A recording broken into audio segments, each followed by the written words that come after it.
Imagine you're dropped into the middle of a dense, unfamiliar wilderness. Oh, that sounds terrifying right off the bat. Right, so you ask your guide for a map, like a way out, a real plan. Naturally. But instead, they just hand you a laminated card that says, our vision is to be safely at home, and then they just start yelling at you to, walk harder. I mean, it sounds like a bad comedy sketch. It really does. But the funny thing is, in the corporate world, that exact scenario plays out in boardrooms, like every single day. That's so true. Well, welcome to this deep dive. Today, we're looking at why the word strategy has completely lost its meaning. Yeah, it's become just a buzzword. Exactly. We are pulling from a massive stack of excerpts from Richard Rumelt's acclaimed book, Good Strategy, Bad Strategy. Such a great read. It is. And for you, the listener, whether you're prepping for a massive boardroom meeting, aiming to turn around a failing project, or just looking to cut through the daily noise, our mission today is simple. We're going to strip away the fluff. Yes. We're going to strip away the corporate buzzwords and that motivational fluff to reveal what actually makes a strategy work. We want to give you a shortcut to thinking like a master strategist in your own life and career. Which is so needed right now. Okay, let's unpack this. Because the shocking reality we have to start with is that most organizations out there don't actually have a strategy. Right, they just have a wish list. Just a wish list. Yeah, and before we can even talk about building a good strategy, we have to clear out the garbage. Makes sense. Because bad strategy isn't just a harmless placeholder. It actively crowds out good strategy. It's exactly the same way weeds crowd out grass in a lawn. Oh, I like that analogy. Yeah, and it's not just a miscalculation or like a mistake in execution. It is the active, deliberate avoidance of hard work. And the source material gives us some incredible hallmarks to help spot these weeds in the wild, starting with what Rumelt simply calls fluff. Ah, fluff. We see it everywhere. We really do. It's basically gibberish masquerading as high-level thinking. There's this wild example from the year 2000 when Arthur Andersen, the accounting firm, was giving a presentation on Enron's new bandwidth trading strategy. Oh, wait, I have to ask, were they actually trying to trade internet bandwidth like it was frozen orange juice or barrels of oil? How does that even work? well, the short answer is it doesn't. Really? Yeah, and that is the core of the fluff. I mean, bandwidth is just the capacity to transmit data over the internet. Right. So Arthur Andersen put up this incredibly complex diagram to explain how this brand new market was evolving. But the text points out that this diagram was just a stew of half-truths, complex drawings, and buzzwords. Basically just covering up the mechanics of reality. Precisely. You cannot trade bandwidth like a physical commodity. Because it's not physical? Exactly. There was no spot price, there was no standard of quality, and the incremental cost of delivering a unit of bandwidth was essentially zero. Wow. So the fluff was just a massive smokescreen to hide the fact that the underlying business model made absolutely no mathematical sense. Which flows right into the next major weed we have to pull, which is the failure to face the problem. Yeah, this is a big one. If you can't define the challenge, you obviously can't evaluate a strategy to overcome it. Take International Harvester back in 1979. A classic example. They created this massive, highly confidential corporate strategic plan. It was this thick sheaf of papers projecting huge increases in market share, massive profit jumps, the whole 9 yards. Yet they completely ignored the elephant in the elevator. And the scale of that elephant is just mind-boggling. It really is. I mean, they had the absolute worst labor relations in American industry at the time. Oh, wow. We are talking about a toxic corporate culture dating all the way back to the 1886 Haymarket riot. Wait, seriously, that far back? Yes. The company was structurally crippled by grossly inefficient work rules. But this grand strategic plan didn't mention the labor issues even once. That's insane. They just planned to spend more money and somehow magically get better results. So if International Harvester's problem was ignoring reality entirely, what happens when a leader actually does look at reality, but just demands things get better? The sheer willpower approach. Yeah, because that brings up this guy, Chad Logan, a CEO of a graphic arts company. He created what he called his 2020 plan, which was 20% revenue growth and 20% profit margin. Catchy. Right, he thought that was his strategy.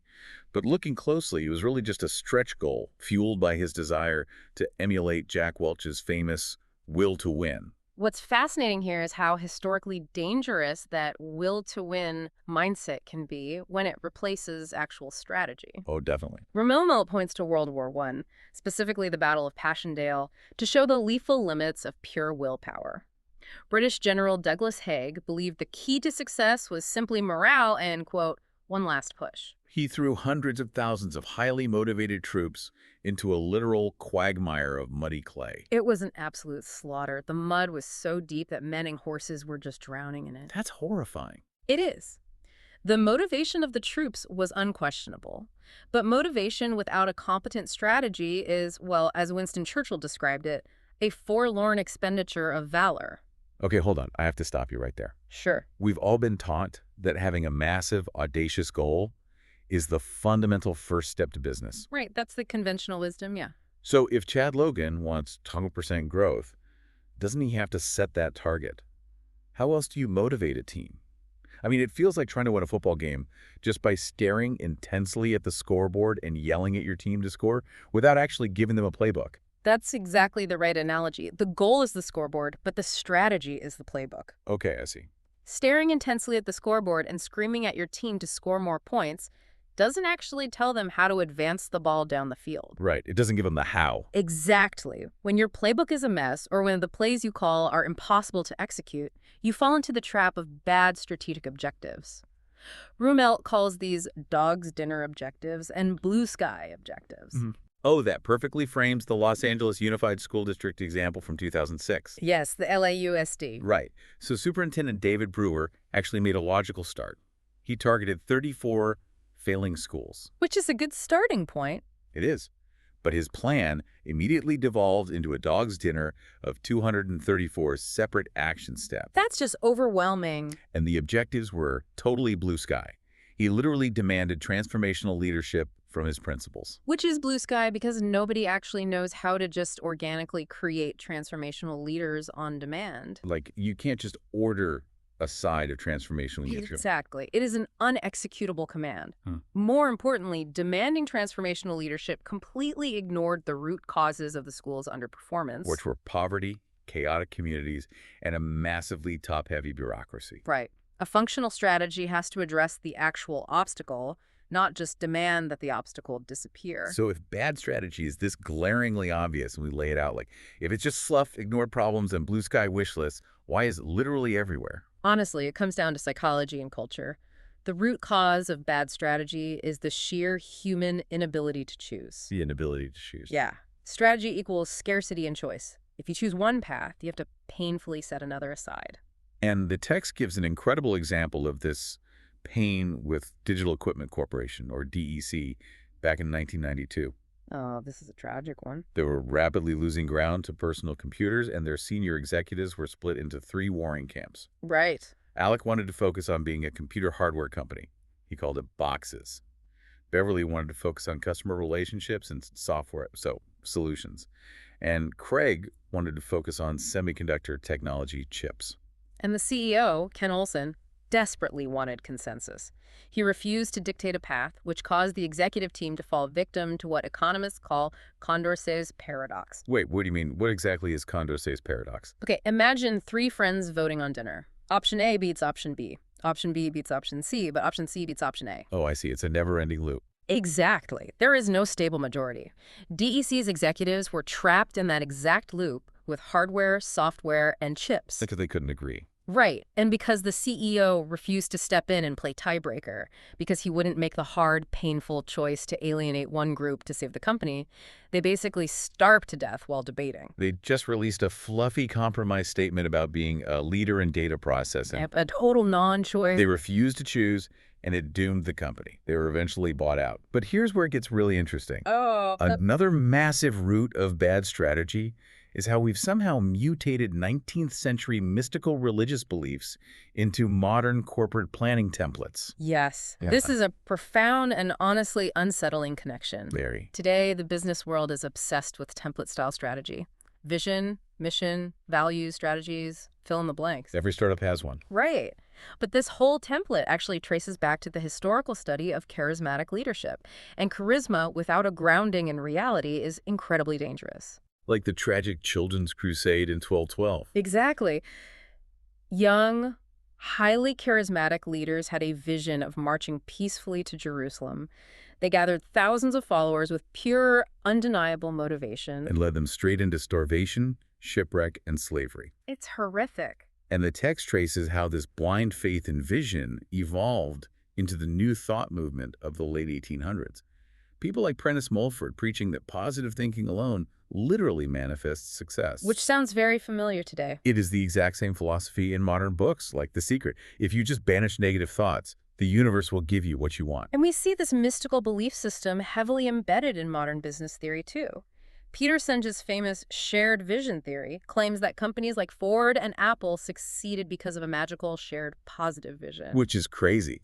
That completely ignores the actual brutal technical genius of Steve Wozniak's engineering or Henry Ford's obsessive industrial competence. It's so tempting for modern managers to believe in, manifesting success because it absolves them of having to do the mathematical, analytical work of actual engineering and market analysis. It turns a corporate vision board into a mutated religious artifact. Exactly. Believing you can change the world just by banishing negative thoughts isn't a management technique. It is a form of psychosis. Psychosis, wow. Good strategy must consider modes of failure. You have to look the negative outcomes right in the eye. Okay, so we've pulled the weeds, we've deconstructed the illusions of bad strategy and the weird mysticism behind it. How do we actually build a good one? The fun part. Yeah. The sources tell us that every good strategy has a core, irreducible structure. Reels calls it the kernel. The kernel. Right. It has three parts: a diagnosis, a guiding policy, and coherent action. Let's start with the diagnosis. This is simply figuring out what is actually going on here. Just facing reality. Right. It simplifies the overwhelming complexity of reality. When Lou Gerstner took over IBM in 1993, the company was dying.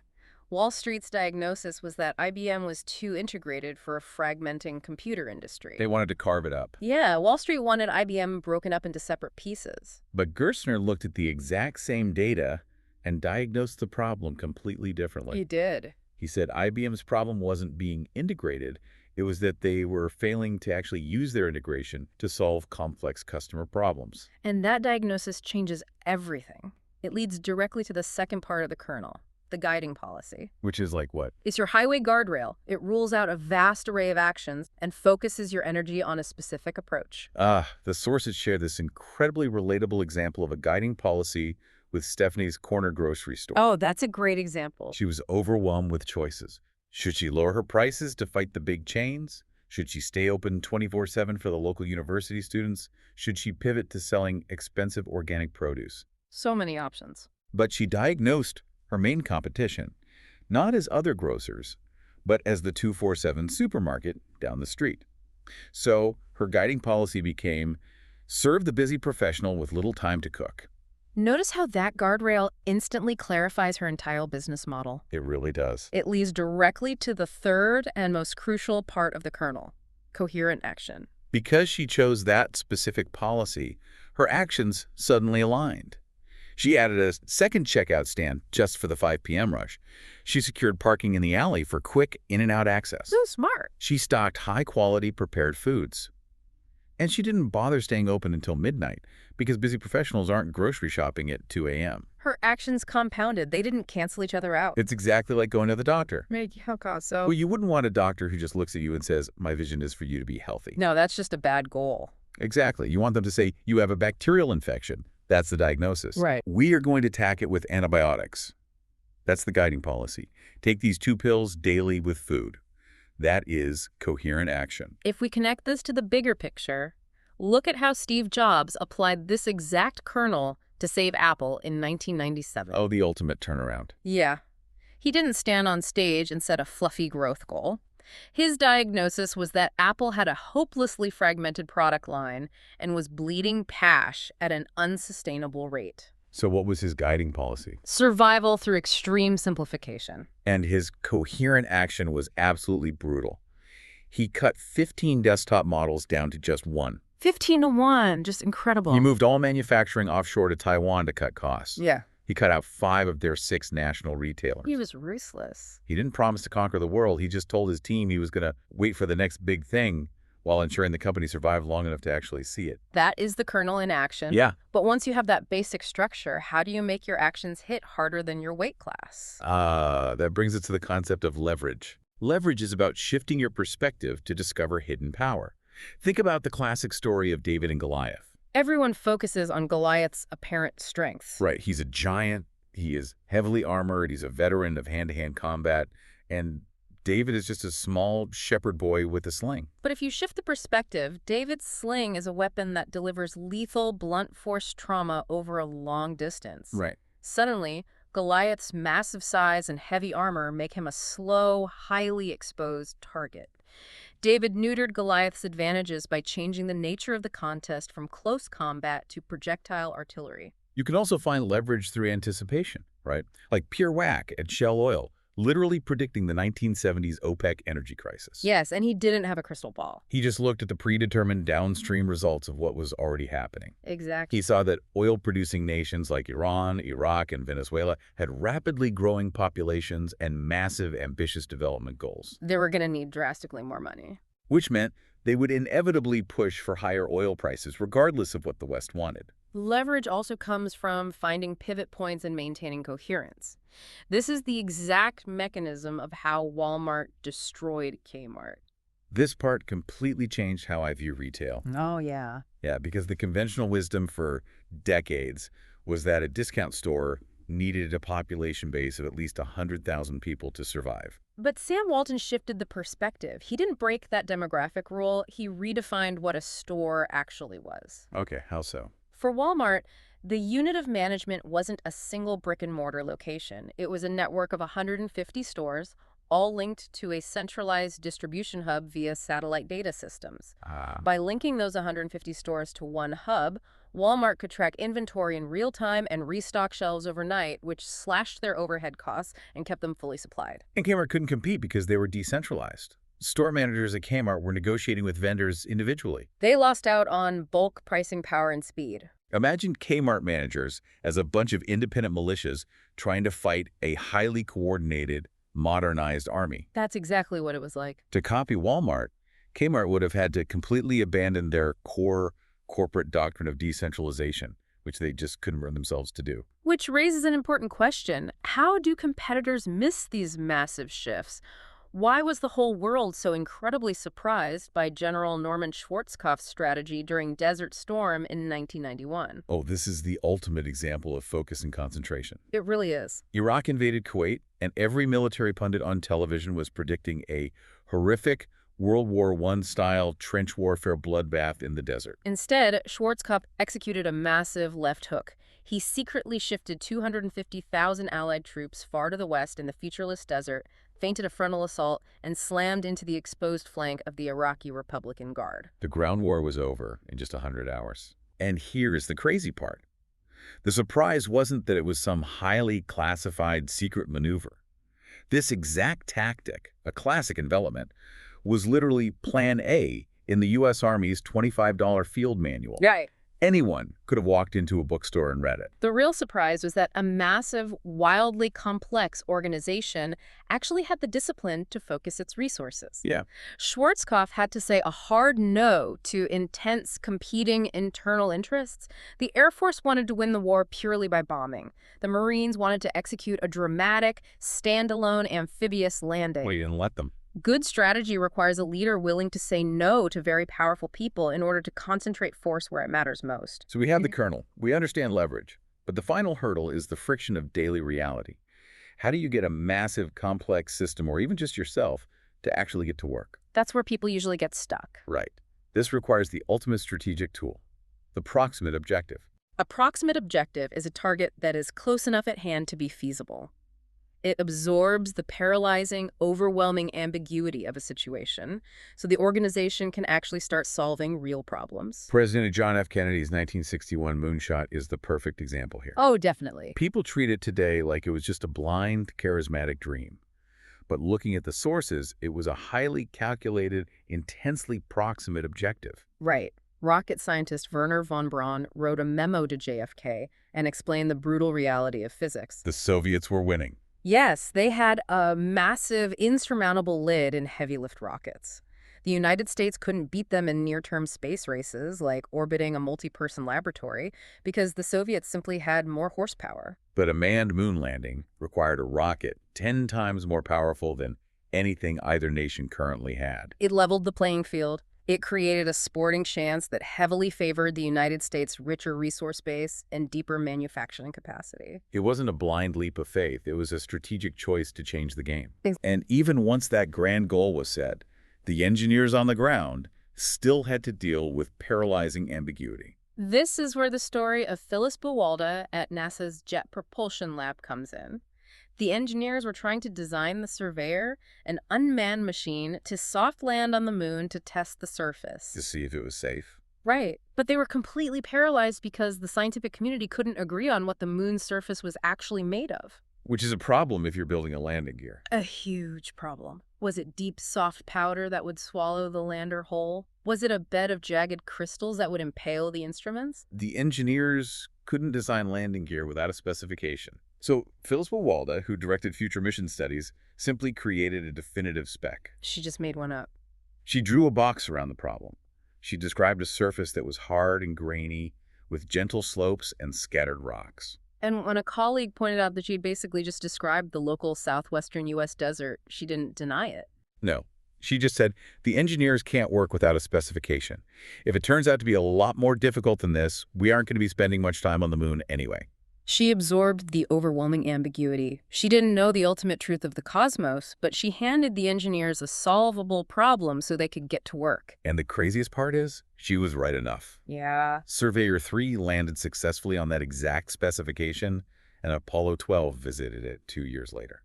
So what does this all mean for you? If you are listening to this and you are paralyzed on a project right now, it is probably because your objective isn't proximate enough. You are trying to land on a moon made of unknown materials. Right.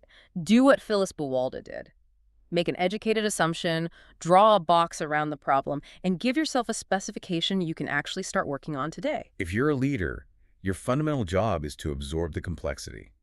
Do not hand your team a vision board of transformational excellence and tell them to figure it out. Please don't. Hand them a specific, solvable challenge that directly addresses your diagnosis of the obstacle. Let's recap this incredible journey. We've learned that strategy is not a motivational poster. Definitely not. It is not a fluffy vision statement, and it is certainly not a mystical refusal to look at negative outcomes. Right. Good strategy is a diagnosis of your biggest obstacle, a guiding policy to overcome it, and a set of coherent, proximate actions. Whether you are prepping for a boardroom presentation, trying to turn around a failing project, or just organizing your own life, you have to do the painful work of making a choice. It's hard, but it's necessary. You have to be willing to say no to perfectly good ideas so you can concentrate your resources on the pivotal idea. True strategy is born from scarcity. It's about choosing one path and painfully setting others aside. So I want to leave you with this final provocative thought. Look at your own life or your own business right now.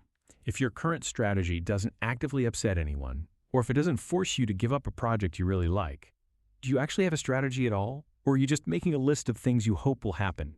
Remember that wilderness we talked about at the beginning. Stop staring at the laminated card that says win. Look at the terrain, choose a path, and take the first coherent step.